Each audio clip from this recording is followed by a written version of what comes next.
Good morning, students. I am Shweta Sonam, your computer teacher from BLS International School, Hathras. I hope you all are safe at home.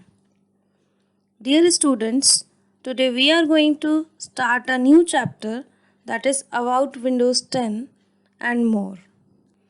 So, students, in this chapter, we are going to discuss these following topics today: operating system, Windows, history of Windows operating system, Windows 10, opening a program, and the last one is managing Windows 10 desktop. So, let's begin the chapter. What do you mean by the term operating system? बच्चों, आप सभी ने computer use किया है school में, offices में, घर में। तो हमने ये देखा है कंप्यूटर में कि जब कभी भी हम कंप्यूटर ऑन करते हैं तो सबसे पहले विंडोज़ ओपन होती है और यही विंडो आपका ऑपरेटिंग सिस्टम होता है। इसी विंडोज़ की मदद से आप अपने कंप्यूटर पर वर्क कर पाते हैं। अगर ये विंडो आपके कंप्यूटर में नहीं हुई तो आप अपना कंप्यूटर यूज़ नहीं कर सकते। So, I can say that operating system work as an interface between the user and hardware. यानी ऑपरेटिंग सिस्टम एक इंटरफेस की तरह वर्क करता है जो कि यूज़र को कंप्यूटर यूज़ करने में हेल्प करता है। ऑपरेटिंग सिस्टम एक मैनेजर की तरह होता है जो कंप्यूटर के सारे ऑपरेशंस हैंडल करता है। जैसे वो फाइल एंड फोल्डर्स को हैंडल करता है, वो हैंडल करता है किस डेटा को किस जगह से रिट्रीव करना है, कहाँ सेव करना है, वो सभी एक्सटर्नल डिवाइसेस को भी हैंडल करता है और इवन कंप्यूटर के hardware such as input devices and output devices उनको भी कंट्रोल करता है। So students, an operating system handles the files and folders, the computer component such as CPU, memory, external devices which are connected to the computer such as printer, CD drive, etc. and many other applications that you run on computer. So, some examples of operating system are Windows, Linux, Unix, Mac OS, Android, etc. Students, in this chapter we are going to study briefly about Windows, right? So let's start the topic Windows. Windows is an operating system that supports graphical user interface. Windows एक operating system है जो कि graphical user interface को support करता है. So student, now question arise, what is a graphical user interface? आप सभी ने मोबाइल फ़ोन्स, कंप्यूटर तो यूज़ किए ही हैं। आपने अक्सर कर उनमें देखा है जो भी एप्लीकेशंस आप यूज़ करते हैं उनके छोटे छोटे आइकन्स बने हुए होते हैं और डिफरेंट मेन्यूज़ आपको वहाँ नज़र आते हैं जिन पे आप इजीली क्लिक कर कर कोई भी एप्लीकेशन या कोई भी फाइल ओपन कर सकते हैं। ये जो इंटरफेस है जो कि आपके कंप्यूटर को बहुत ही इजीली यूजेबल बनाता है, इसी इंटरफेस को हम ग्राफिकल यूजर इंटरफेस कहते हैं। So students, I can say that a GUI consists of icons, files and menus which user can simply click on to make them work. Now let's further discuss about Windows. Windows has been developed by Microsoft Company. Microsoft Company was founded by Bill Gates. The first version of Windows 1.0 was released in 1985. Means Windows को Microsoft Company ने develop किया था जिसके owner हैं Bill Gates. इस company ने Windows का पहला वर्जन 1985 में रिलीज़ किया जिसका नाम था विंडोज़ 1.0। बच्चों, ये तो बस शुरुआत थी। विंडोज़ 1.0 के बाद माइक्रोसॉफ्ट कंपनी ने कई सारे नए वर्जन मार्केट में लॉन्च किए जो कि अपने पुराने वर्जन से काफ़ी ज़्यादा एफिशिएंट और यूज़र फ्रेंडली थे। So in our next slide we are going to discuss about history of Windows operating system. In this slide we are going to discuss about which window version came in which year. Windows 1.0 came in 1985. After that, Windows 2.0 came in 1987. Then Windows 3.0 came in 1990. Then Windows NT came in 1993. After that, in 1995, Windows 95 was launched. In 1998, Windows 98 was launched. In 2000, Windows ME was launched.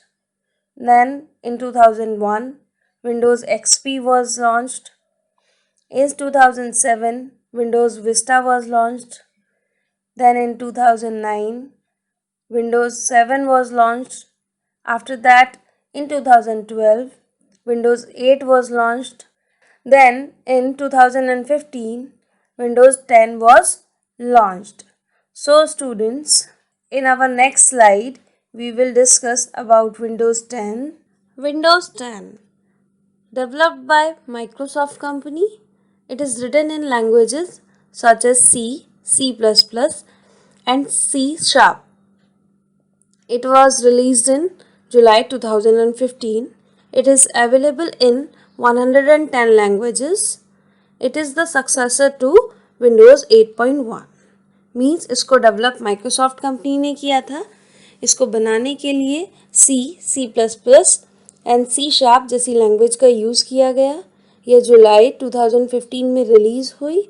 इसको 110 language में बनाया गया है and ये Windows 8.1 के बाद launch की गई.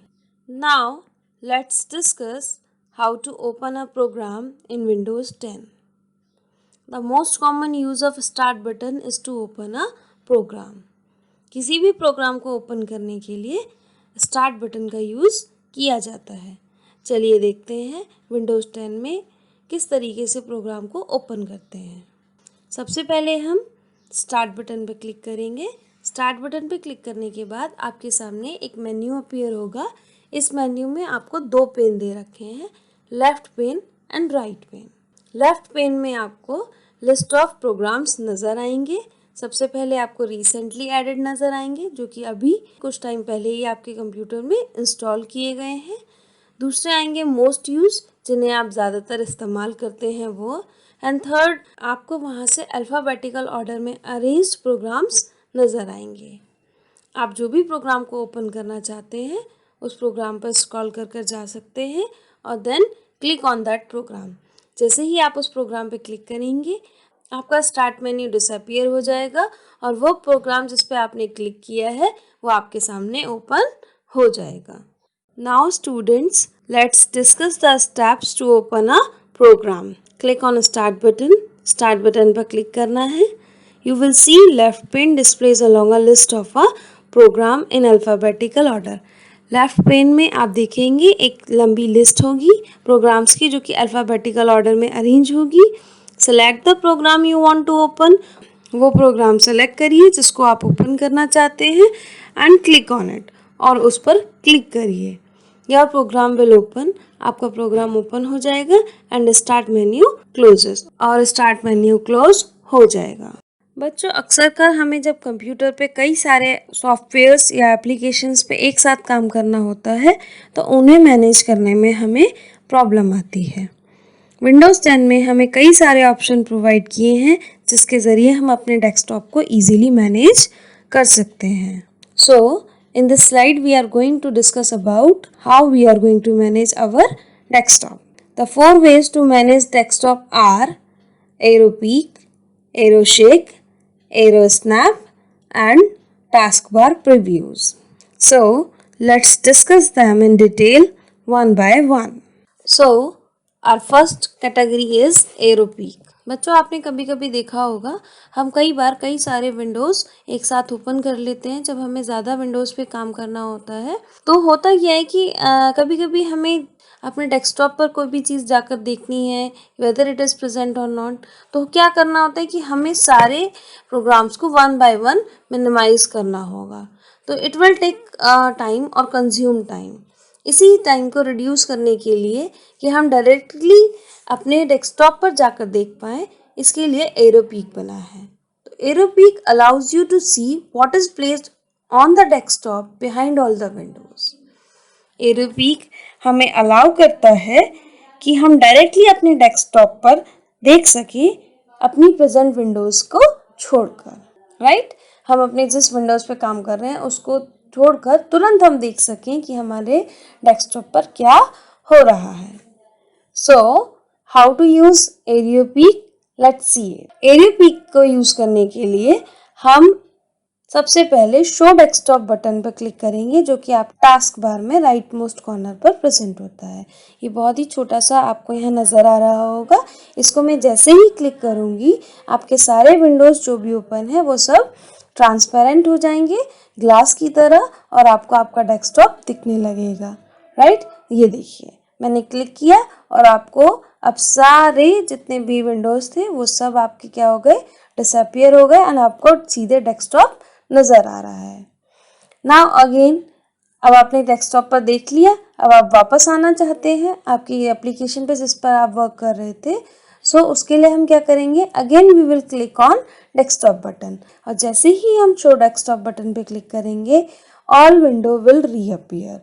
Now let's revise the steps of using AERO. Number 1, click on Show Desktop button present at the rightmost corner of the taskbar. सबसे पहले हम शो डेस्कटॉप बटन पे क्लिक करेंगे जो कि टास्क बार के राइट मोस्ट कॉर्नर पर present होता है।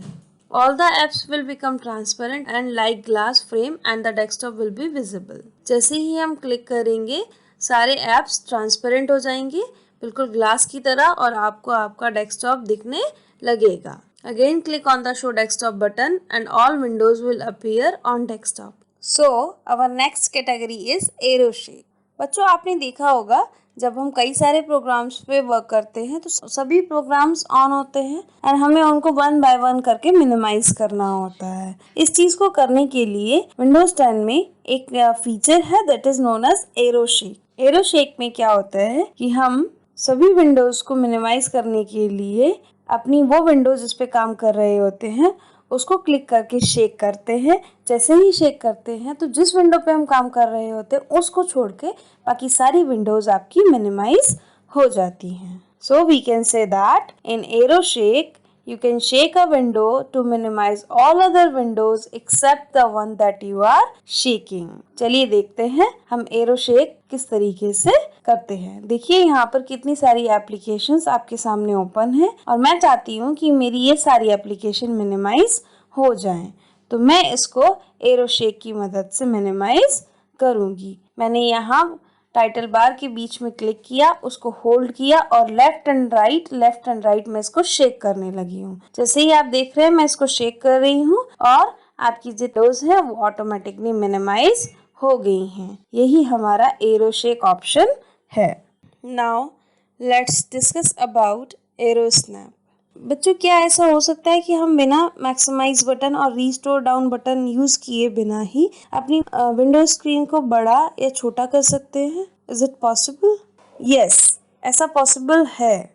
हम अपनी विंडो को बिना मैक्सिमाइज बटन और रीस्टोर डाउन बटन दबाए अपनी विंडो को मैक्सिमाइज भी कर सकते हैं और रीस्टोर भी कर सकते हैं। सो using the area snap feature you can maximize or restore down windows without having used the maximize or restore down button, right? चलिए देखते हैं तो हम ये किस तरीके से कर सकते हैं। देखिए स्टूडेंट, आपके सामने स्क्रीन पर ये विंडो दे रखा है जो कि एक छोटा विंडो है। मैं चाहती हूँ कि ये मेरे पूरा स्क्रीन साइज का विंडो बन जाए। इसके लिए मैं क्या करूँगी, I will just click between the title bar. मैं टाइटल बार के बीच में क्लिक करूंगी and now I am going to drag my title bar up to the top of the screen. जैसे ही आपका टाइटल बार स्क्रीन के top को टच करेगा आपका विंडो ऑटोमेटिकली मैक्सिमाइज हो जाएगा। एंड अब आप चाहते हैं इसको दोबारा रीस्टोर डाउन कर दे, पुराने साइज में चेंज कर दें, तो उसके लिए आपको कुछ नहीं करना है, ना ही आपको रीस्टोर बटन पे क्लिक करना है। आपको जस्ट क्या करना है, you just need to double click on the title bar. आपको टाइटल बार पर डबल क्लिक करनी है। जैसे ही आप टाइटल बार पर डबल क्लिक करेंगी आपका विंडो फिर से पहले की तरह छोटा हो जाएगा। So this is the use of arrow snap. Our next category is taskbar previews. Taskbar previews are miniature images or thumbnails of an open window attached to the taskbar icons. Taskbar previews way miniature images या thumbnails हैं जो taskbar icon पर दिखाई देते हैं और इन्हें click करने पर यह रिलेटेड विंडो को ओपन कर देते हैं। चलिए अब देखते हैं टास्कबार प्रीव्यूज क्या हैं और इनका इस्तेमाल कैसे किया जाता है। ये आपका टास्कबार है। आप देख सकते हैं इसमें कितनी सारी एप्लीकेशन ओपन हैं। जब कभी आप किसी भी ओपन एप्लीकेशन के ऊपर अपना माउस लेकर जाएंगे तो उससे related temporary miniature form of window आपको वहाँ नज़र आती है, राइट? इन्हीं को हम थंबनेल्स बोलते हैं। जब आप अपना माउस पॉइंटर इन थंबनेल्स के ऊपर ले जाते हैं तो एक टेम्पररी फुल साइज इमेज आपके सामने अपीयर हो जाती है, जिससे आप देख पाते हैं कि इस विंडो के अंदर क्या क्या फाइल्स एंड फोल्डर्स हैं। अगर आप इस विंडो को ओपन करना चाहते हैं तो उस थंबनेल पर क्लिक कर दीजिए। अगर आप उसको ओपन नहीं करना चाहते हैं तो अपने माउस पॉइंटर को उस थंबनेल से हटा दीजिए। जैसे ही आप उस थंबनेल से अपने माउस पॉइंटर को हटा देंगे आपका प्रोग्राम ओपन नहीं होगा। और जब आप उस थंबनेल पर माउस पॉइंटर से क्लिक करेंगे तो जिस भी फाइल या फोल्डर पर या प्रोग्राम पर आपने क्लिक किया है वो आपके सामने ओपन हो जाएगा। Thank you student. This is all for today. Rest of the topics we will discuss in our next class. Stay safe at home.